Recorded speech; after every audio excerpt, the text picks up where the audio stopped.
Assalamualaikum warahmatullahi wabarakatuh. Perkenalkan, nama saya Melgis dari kelas MN22C kelompok 10. Di sini saya akan mempresentasikan uang dan lembaga keuangan. Uang. Sejarah uang. Semulanya memenuhi kebutuhan dengan barter. Kesulitan, belum tentu barang atau jasa yang ada cocok. Nilai tidak seimbang atau butuh alat tukar. Alat tukar dengan benda. Kesulitannya, 1. Alat tukar tidak bisa pecah, tidak bisa disimpan, tidak tahan lama, atau butuh alat tukar yang lebih efisien. Uang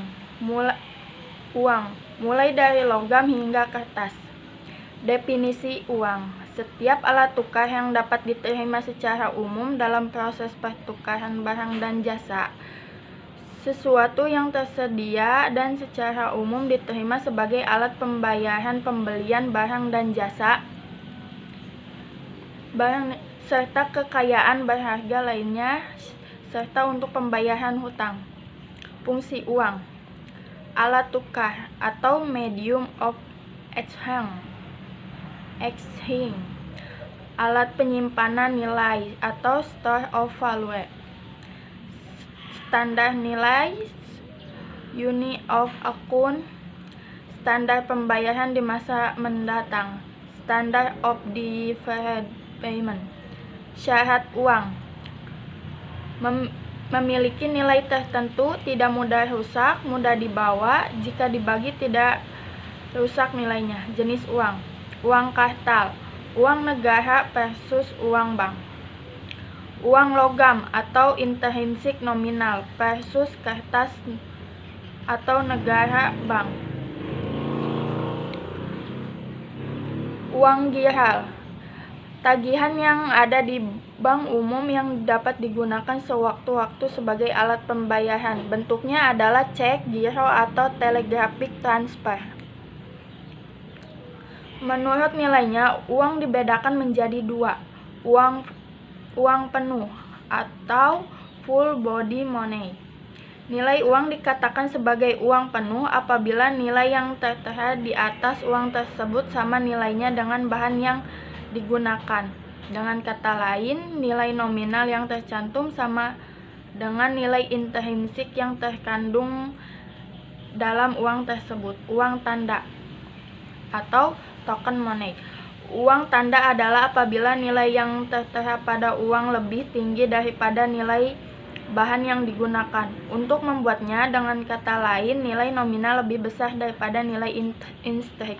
Misalnya, untuk membuat uang 1 juta, pemerintah mengeluarkan biaya 75.000. Lembaga keuangan, yaitu lembaga yang kegiatan utamanya mengumpulkan dan menyalurkan dana dari pihak yang memiliki kelebihan dana atau unit surplus kepada pihak yang membutuhkan dana atau unit defisit. Jenis lembaga keuangan, bank versus non-bank.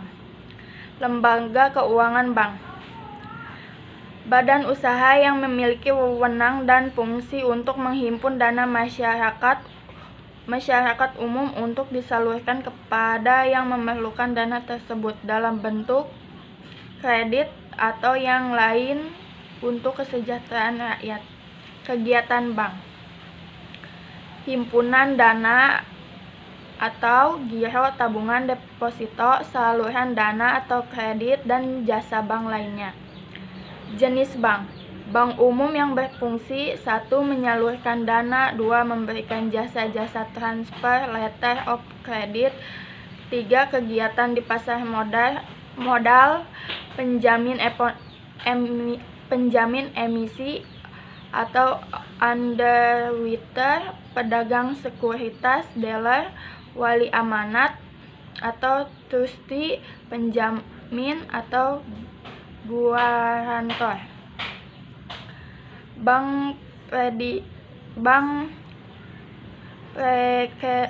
Perkreditan Rakyat (BPR), yaitu fungsinya hampir sama dengan bank umum. Namun BPR dilarang melakukan clearing, menerima simpanan giro, melakukan kegiatan pengasuransian dan melakukan falas.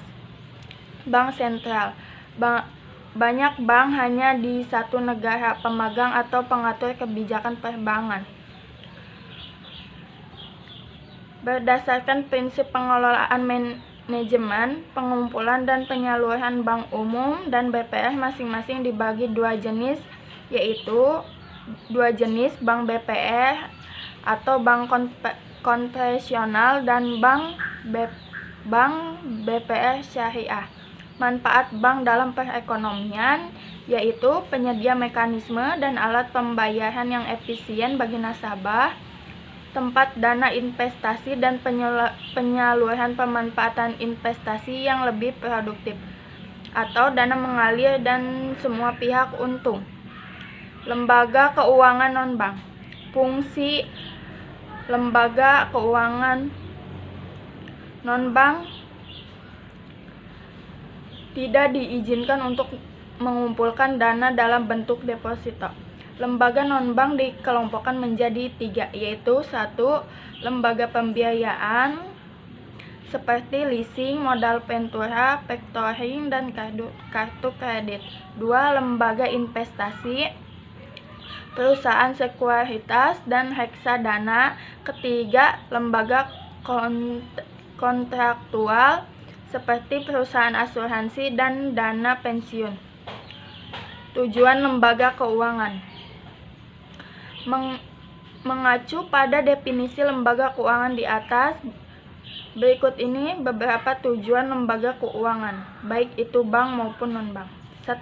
Bank menghimpun dana dari masyarakat dan mengeluarkan dokumen berharga sehingga dana masyarakat lebih aman. Bank menyalurkan kembali dana yang terhimpun tersebut untuk digunakan dalam pembiayaan di dalam bidang ekonomi dan pembangunan. 3. Bank memberikan bantuan modal dan bantuan kredit kepada masyarakat atau perusahaan untuk modal usaha. 4. Pegadaian memberikan pinjaman kepada nasabah dengan jaminan barang atau surat berharga. 5. Koperasi memberikan jasa pinjaman bagi para anggotanya, pengguna uang lebih produktif dan anggotanya terbebas dari rentenir. Bank sentral. Bank sentral di Indonesia atau BI. Mengapa perlu bank sentral?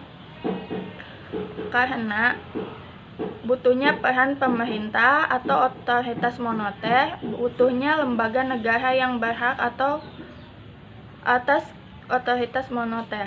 Bank sentral, pemegang hak otoritas moneter. Fungsi bank sentral. 1. Mengedarkan mata uang. 2. Stabilisasi nilai uang. 3. Pengarah sistem perbankan. 4. Pelaksana kebijakan moneter. 5. Promosi kegiatan dan surprise perbankan. 6. Bank dan penasihat bagi pemerintah. 7. Pengatur siklus uang dan kredit. 8. Sumber likuiditas akhir bagi sistem perbankan dan finansial. 9. Memonitor dan mengelola neraca pembayaran dalam nilai manufaktur.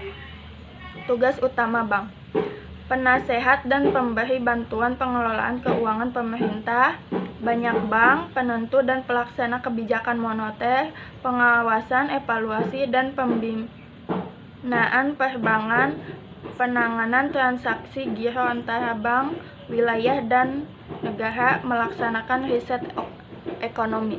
Sekian dari saya. Wassalamualaikum warahmatullahi wabarakatuh.